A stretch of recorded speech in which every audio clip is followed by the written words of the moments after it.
Lexington, and how do you propose addressing them? Easy. Super easy. Super easy. The thing that's on top of everybody's minds as I'm out there canvassing and doing these forums and talking to people is public safety, right? And for a lot of people, public safety equals crime. That's the most salient thing. That's the thing that gets all the headlines. That's the things that we're all thinking about and concerned about. The thing that I find troubling about the conversation about public safety is that it's been almost all the way just about policing. Do we have enough police? How do we get more police? Are the police doing what they're supposed to be doing? And I think we're missing the conversation there because public safety is a community issue, and it's going to require community solutions. Let's pretend for a second that the police could solve all of our public safety issues. Okay? Even if that were true, the LPD is down somewhere between 85 and 115 staff, which is a huge chunk of their 600-person workforce. They've had a lot of issues and challenges with recruitment and retention. Some of it has to do with wages. Some of it has to do with kind of the prevailing environment and the sort of cultural attitudes and the way people are thinking about policing, right? Especially in the last couple of years. So even if that were true, it's not going to happen right now with the way that the staffing is. But the bigger picture is that a lot of 911 calls are not police calls. A lot of 911 calls are mental health or substance use disorder, sometimes having to do with housing, sometimes child welfare. The police is one tool in our public safety tool belt, and we're expecting that one tool to be able to build an entire house from scratch. And I think that's unrealistic, and it sets them up to fail. What we need to do is wrap the police department around with other social services who are better trained, equipped, funded to do this kind of work. Not saying we're going to send social workers out instead of police, but it should be a collaborative effort. I hear all the time from the LPD officers that I know that sometimes, like 2-3 times a week, they'll get the same call about the same person. And it's usually something to do with mental health. And it'll be somebody acting up in their front yard, and this thing is happening, and then the police come, and they don't have that many options. You take them to jail, don't take them to jail. What we need to be doing, and what we are doing, but what we need to do more of is if we had social workers and mental health folks and people who know this case history and be able to go out there and kind of look into what are the long-term solutions here. Are we trying? Do we need to do therapy? Do we need to do, some sort of medical care, other stuff? Then we eventually will free that call up, and that call will be coming through all the time and tying up our police. I would like for our police to be able to spend more time on investigations and on violent crime. Those are the things that they are trained and equipped to do. So, that's not even a short answer. But the longer answer is that there's not going to be a quick and easy solution, because the other piece of it, most crime is based on the economy, and it's economically based crime, even violent crime. We have to kind of go to the roots of all of our crime issues, which goes all the way to housing stability, mental health, substance use disorder, child welfare, domestic violence is a huge one that's happening right now, even food insecurity, after-school programs, job training, all of those things. And they will move the needle on public safety in the long run, and they'll also simply make the city better by improving the lives of a lot of these affected folks. Thank you. So what questions do you all have? And I would ask that you state your name and neighborhood when you begin. Sarah Katzenmeyer. I live at the corner of 6th and Headley, downtown, near West 6th. I would like to hear what you think about how the collective bargaining agreement with the police department and how it works with Fraternal Order of Police and how that relates to the city council and how that should be organized so that the police aren't watching the police.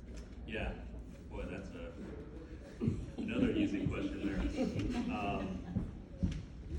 I don't know as much of the nuts and bolts details about collective bargaining.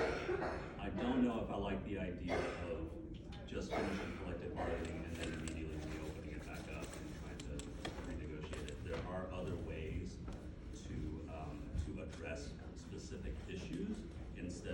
opening the whole thing up and renegotiating the whole thing. I think salaries is one part of it. Last I heard, and anybody can correct me if I'm wrong, we're being, there are higher wages right now in Lexington for FCPS, airport, and UK police. And if I'm wrong on that, somebody please tell me. That's what I've heard. That's obviously a real tough situation for LPD because your pay is one of your biggest determinants of where you want to work, right? And I can imagine too, from a public perception point of view, and maybe from the job itself point of view, I can imagine maybe airport police is going to be a lot easier than being an LPD officer in the community. So we're kind of competing with that as well, the things that we can't really control. So I don't have a great answer for you, unfortunately, on that point in terms of what we need to do with collective bargaining. It is always an issue between the city and the FOP. Everybody's got their own sort of agenda and interests there. My name's Cameron French. I live off of Elizabeth Street in student housing. My question is, what are your thoughts around expanding mental health resources to community members who really can't afford the cost of what you would normally pay for mental health resources? The answer is yes, and yes, please. When I think about costs, so sometimes a lot of arguments against doing stuff is about we can't afford it. And my argument is always we can't afford not to do it. And in study after study with a lot of particularly like not just intervention but preventative, whether it's medicine or public safety and all these other issues, it's actually fiscally more sound to make that investment up front to deal with these problems before they become a problem than deal with them when they're really, really bad off. And so sometimes like I get frustrated trying to convince people what I think is the right thing, and then I have to shift my tact into saying, well, do you want to save taxpayer money? Because this is actually a way where we do both things. So for me, I'm all about the upfront investment.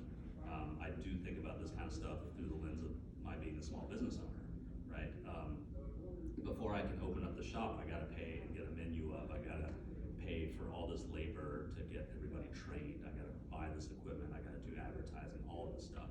That's all upfront investment that's gonna help me succeed, as opposed to if I just hang up a shingle and wait for people to arrive, nobody knows I'm here because I haven't made that sort of investment. So yeah. Thank you. I'm Diane Middlefield, and I live out in the 12th district, outside of War. But my question is about the homeless, you know, and how it has grown. I mean, I work downtown at the courthouse, and it used to be that's where they all were. You know, I would come to work, I would pass them and walk over them and get to the courthouse. But now they're out there, you know, they're out Vanderbilt, Nicholasville Road, they're out, you know, and I just don't know what the city can do, or, you know, you can't lock them up, you know, they can't just be, you know, thrown in a drunk tank or locked up or whatever, but there's obviously a growth in our population of homeless people and panhandlers and people on the corners, and how do we, as a city, as a community, plan to address that?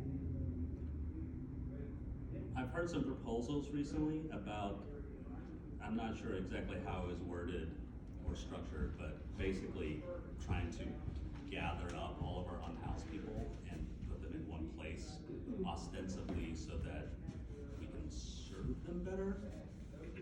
And that just raised a whole bunch of red flags for me right away, because our mentality, and this is not us alone, this is kind of an American governance mentality towards unhoused people, is that let's push them somewhere where I don't have to look.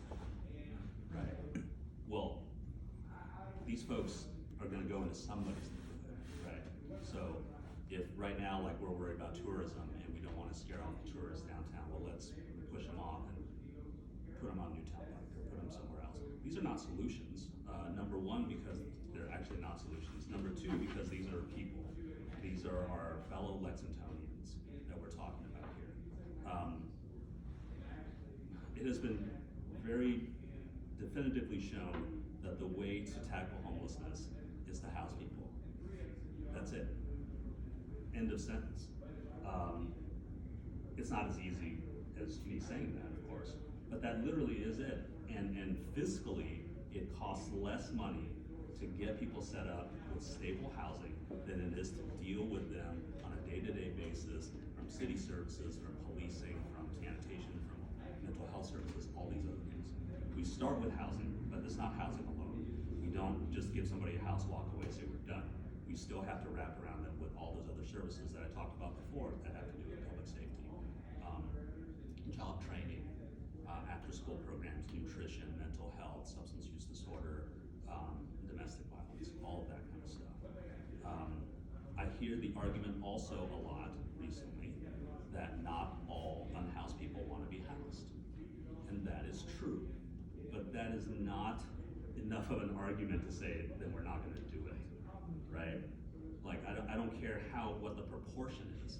I want to house everybody who wants to be housed, period. And the folks who don't want to be housed, we find other solutions. But we have to keep folks safe.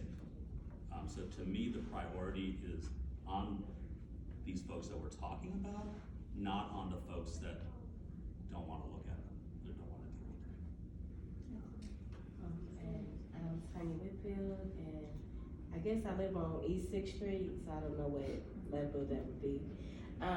But it's back to the police, and especially like where I live, you know, they don't really have a good reputation. But I wonder, like, when we were talking earlier about, like, you know, if we had, like, you know, other people that are kind of more trained to deal with a lot of the issues, then the police wouldn't have to deal with them as much. But I also wonder if, like, you know how, like, when you're at a job, sometimes you still have to do kind of training things, like even as a manager, you go to different things. What if we had something like that for the police officers? Like, you know, I know a lot of police officers, they mentor young kids and things like that to help the kids, but maybe we need to give more training, you know, to the police officers to not like, they gotta go to 5 years of doctor school or something, but just kind of give them like basic understanding of people's mental health. So when they are talking with the people, so they don't always have to arrest them. Because I think because they're not trained enough, it's just easier. I'm just gonna block you up. But if they're a little bit more trained, they're a little bit more, then they could be like, no, I think we just need to talk to them for a second. So maybe like, I don't know how that would be in policy situation, but like, what are your thoughts on maybe doing something like that? Yeah, I think everybody's heard the analogy that if the only tool you have is a hammer, then every problem looks like a nail, right? I don't know the numbers on this, but to me, the amount of training that you would get on physically restraining folks, on your range time with your service weapon, those sort of things, I would love to see that get balanced out with what you're kind of talking about, which has more to do sometimes with psychology or dealing with children or dealing with mental health, things like that. I wouldn't mind seeing them kind of taking a look at what their calls and their cases have been and what proportion of them required what kind of skills, or even be able to ask their officers like, hey, with this interaction that you just had, what was missing? What skill set would you like to have had to deal with this person, right?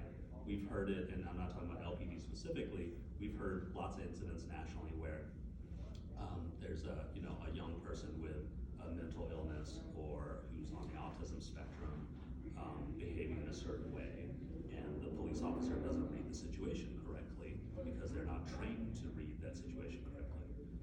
My wife is a teacher of kids with moderate to severe disabilities.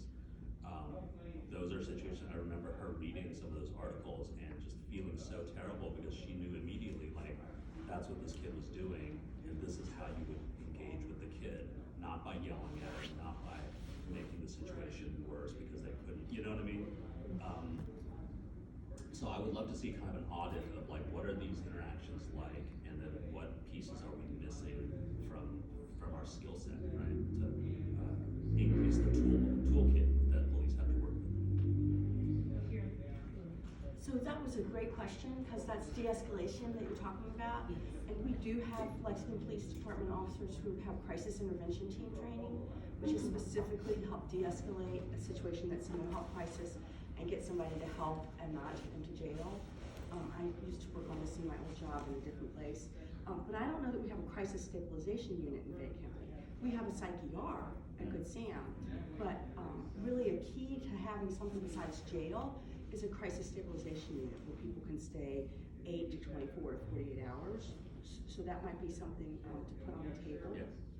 In regard to housing, we're housing the people we have who are already unhoused, and with what's happening with rents and housing prices, I expect us to see more involuntarily unhoused people. So how are we gonna house those folks? Where's that money coming from? We have an affordable housing trust fund, but it only gets $2 million a year. Right. This year we put 10 in it from the American Rescue Fund. But I think we need to increase that, and we need to kind of find its own revenue stream for it as well. Again,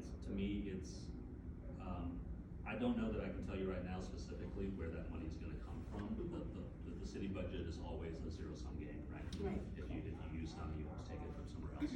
But to me, how we spend our money is a reflection of our priorities and our values. And so if we spend X amount of money on this, and we don't spend any money trying to house people, we're telling folks this is what we think is important and who we don't think is important as well. So I think we absolutely have to do it. And from honestly just a practical point of view, like as a way to solve public safety, as a way to increase our tourism. You know what I mean? Like you can have 10 different other reasons to house people than just housing them. And you can pick any of those reasons you want as your motivation for it, but I think we absolutely need to prioritize it. So kind of jumping off of that, also I'm Daniel, I live downtown. A lot of my understanding of kind of housing first, as you were saying, and wraparound services is an investment. And so theoretically it pays for itself down the road. And how you were mentioning kind of the county budget being a zero-sum game, is there a responsible way to go into debt to pay for those services with the idea that they pay off? Because I mean, the thing for me that they're very different scenarios, but with our country being $30 trillion in debt and not having any noticeable consequences from that, I mean, sure, you can maybe say that there are some, but in my mind, it's like we can have that amount of money. So Lexington being a much smaller place, like would there be a way to have a budget deficit responsibly, in your opinion? I wish I could ask Vice Mayor Kay some of these questions, because I don't know. But I can't. Yeah, these are I think very specific sort of questions that I unfortunately can't answer for you. But to me, ultimately, I do honestly believe where there's a will, there's a way, and we can figure out creative ways to do it. The other thing that I like to always look into for either programs for the city or programs for like nonprofits and other organizations is if we don't have to pay for it, let's do that. If we can find federal funding, if we can find private funding, if we can find grants, if we can get money from the state, there's an amazing array of grant money out in the world. And it's a matter of finding the right one that applies to programs that we're trying to do. So if we can do that, to me, that would be one of the potentially responsible ways of doing it. So we're not even taking from our own pool, or it's matching funds from a federal grant, or there's a so-and-so foundation who's very concerned about housing, and we can, create a program that matches up with their criteria, put in X amount of money, and you get. So anytime that we can kind of partner up and stretch our dollar, basically, like especially things like matching funds, I would love to do that. I was negligent in my duty, so I didn't give us the 5-minute warning, which means we are now at time. If you do have a question that's occurred to you that you didn't get a chance to ask, if you write it down